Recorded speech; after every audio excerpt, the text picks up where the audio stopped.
Judges chapter 14. One day Samson went down to Timnah, where he saw a young Philistine woman.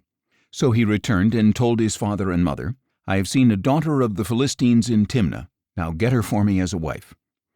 But his father and mother replied, "Can't you find a young woman among your relatives or among any of our people? Must you go to the uncircumcised Philistines to get a wife?" But Samson told his father, "Get her for me, for she is pleasing to my eyes."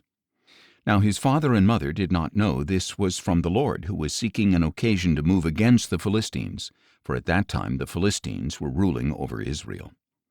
Then Samson went down to Timnah with his father and mother and came to the vineyards of Timnah.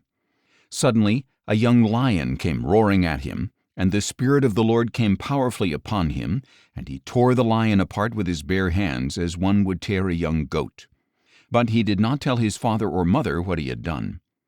Then Samson continued on his way down and spoke to the woman because she was pleasing to his eyes. When Samson returned later to take her, he left the road to see the lion's carcass, and in it was a swarm of bees along with their honey. So he scooped some honey into his hands and ate it as he went along.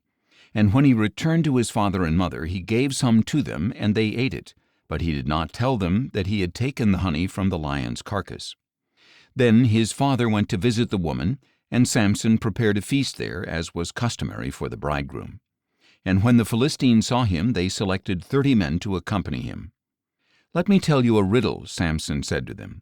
"If you can solve it for me within the 7 days of the feast, I will give you 30 linen garments and 30 sets of clothes.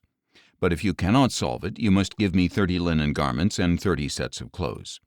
"Tell us your riddle," they replied. "Let us hear it." So he said to them, "Out of the eater came something to eat, and out of the strong came something sweet."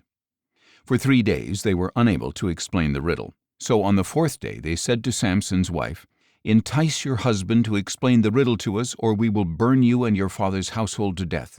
Did you invite us here to rob us?"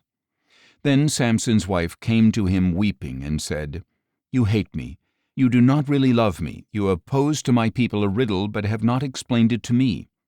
"Look," he said, "I have not even explained it to my father or mother, so why should I explain it to you?" She wept the whole 7 days of the feast, and finally on the 7th day, because she had pressed him so much, he told her the answer, and in turn she explained the riddle to her people. Before sunset on the 7th day, the men of the city said to Samson, "What is sweeter than honey, and what is stronger than a lion?"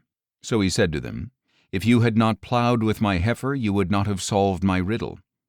Then the Spirit of the Lord came mightily upon him, and he went down to Ashkelon, killed 30 of their men, took their apparel, and gave their clothes to those who had solved the riddle.